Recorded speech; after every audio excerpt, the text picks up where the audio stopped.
Good morning! Hi guys, it's 9:11. So ayan, so maaga akong nag-drive dito lang naman sa baba namin, mga 3 minutes drive lang siguro. Dito sa grocery store kasi guys, magluluto sana ako ng aking almusal. Handa pa naman yung hinanda ko. May nabili akong luncheon meat bang tawag. Ipapakita ko siya sa inyo mamaya.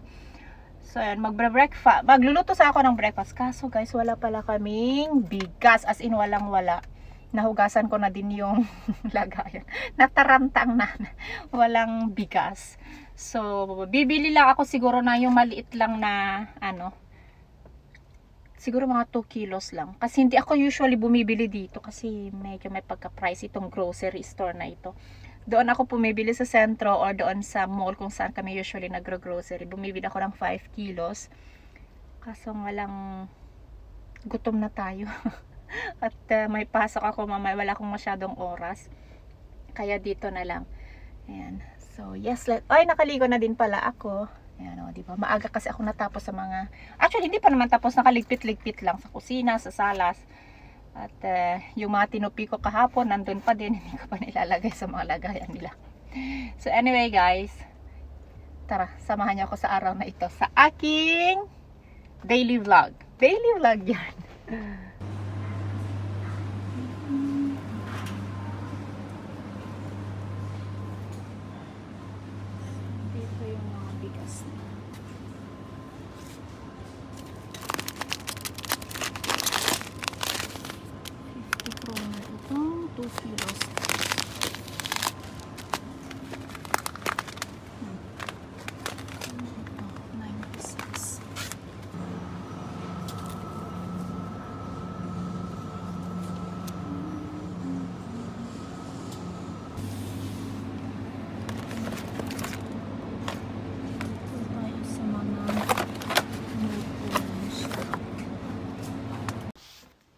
Tsura ko. Haba-haba na ng buhok ko. So, ayan guys, mag-quick tayo. Grocery. Konting-konti lang naman siya. So, ito nga yung talagang sinadya ko bigas. 2 kilos, 50 kroner. Tapos ng rice. Tapos, syempre, ito mga mahaba-habang saging. Biscuit. Tapos, itong itlog. Brown egg. Ito yung flat, kinekebre ang tawag nila, pang breakfast ni Mister at ni Sofia. Kasi si Sofia minsan hindi ayaw na din ng bread, kaya itong kinakain niya. Itong mix na mga gulay-gulay. Kasi siya kaya kinuha ko na. 20 kroner lang yan. Tapos, isang karton ng gatas kasi may pa naman dyan. Pasta for Sofia. Ayan, mga palaman. Bumili din ako ng isang tinapay na ikakape ko guys. Clementine. Ayan. Ilagay natin siya sa... Nagmamadali yan. Dali lang. Ayan. Tapos, kamatis. Ayan, 4 na pirasong kamatis. Baguette, cheese baguette, hotdog, at itong naka-sale na karne nila, karne ng baboy, 111. Orange tags, mahilig tayo sa mga orange tags. At ito din pala, tinapay na naman. So yun, ilan lang tong nabili ko guys, at umabot nga siya ng 555 kroner. Nasa mga 2,800 pesos. Pero wala tayong magagawa, wala tayong choice. Kailangan natin kumain kahit saan na mga sulok ng mundo ngayon ay nagsisitaasan yung mga bilihin. Pero yun nga, pasalamat pa din tayo at nakakabili tayo ng mga yung mga abasto natin. So, how much more sa mga yung mga kinukulang, diba? Yung mga, alam mo yon, alam nyo na yun. So, ayan. So, thank you Lord talaga. So, anyway, magluluto na ako ng breakfast ko. Ito, yung sinasabi ko. Oo, luncheon meat na pala. Yan. Excited na. 100 plus din ito. 100 kroner plus din ito. Ayan. So, let's go!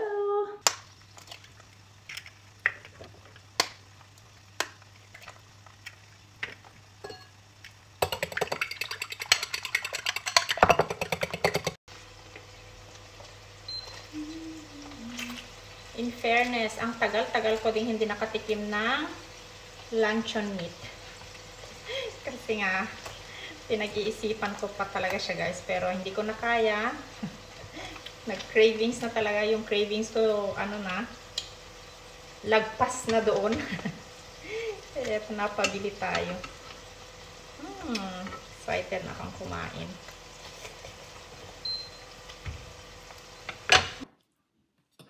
So, ayan guys, kain tayo. Hindi na ako nakapag-antay, hindi ko na natiis. Tinikman ko na habang niluluto ko ito kanina. Ayan. Yee! Yummy, yummy.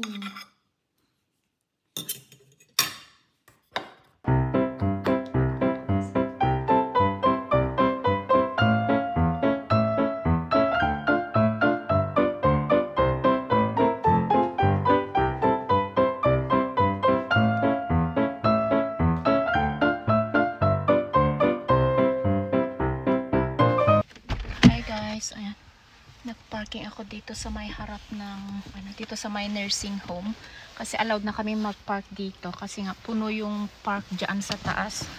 So since walang parking space sa ngayon yung school kung saan ako pumapasok ay allowed kaming mag-parking dito. So may napansin ako dito sa sasakyan ko guys. Kita ko lang siya kanina sa side mirror. Ayan, pakita ko. Tcharan! May tumae sa aking sasakyan. Nagfiesta yung mga ibon guys. Ay, may lilinisin ako. So anyway, susi, naghahanap ako ng panali ng buhok. Parang wala at ako nadala guys. Panggansilyo na lang. Hindi. So yan. Ay, wala. May baon ako nitong lemon square at clementine. Gutumin tayo. Ay, meron pala. Tcharan! May clam ako ng buhok dito. So, ayan, naka-bubble jacket na tayo. Medyo malamig. Naka-mini skirt ako. I mean, mini skirt na may stockings naman. Yung medyo makapal-kapal na stocking. So, ayan guys. So, kumayos-ayos itong aking buhok. Yan, ayos na. So, let's go. Nagsasign of the cross talaga ako guys kapag pumapasok ako. Siyempre, kailangan natin yan. Kailangan natin mag-ask ng guidance. Kayo ba? Nagsasign of the cross din ba kayo? Pumapasok bago kayo pumasok sa eskwela. Sa trabaho. So, ayan. Nag-ask tayo ng guidance niya. Nabigyan tayo ng lakas. Mahaba-habang pasensya kasi nga hindi natin alam kung ano ang kakaharapin nating ngayon. Siyempre hindi natin maiwasang makulitan sa mga bata grade 2 guys, as in yung edad na yung edad na ayan ay hay nako, kung makikita nyo lang sana. Ang kukulit pero okay lang, ang cute naman nila. Tapos siyempre para tulungan nyo tayo, yan. So, thank you guys for watching at sana hindi kayo magsasawa sa aking vlog. So, eto na naman ako at humihingi ng pasensya sa boring nating mga vlogs. Thank you guys for watching and hope you have a good day. God bless and see you in my next vlog. Bye!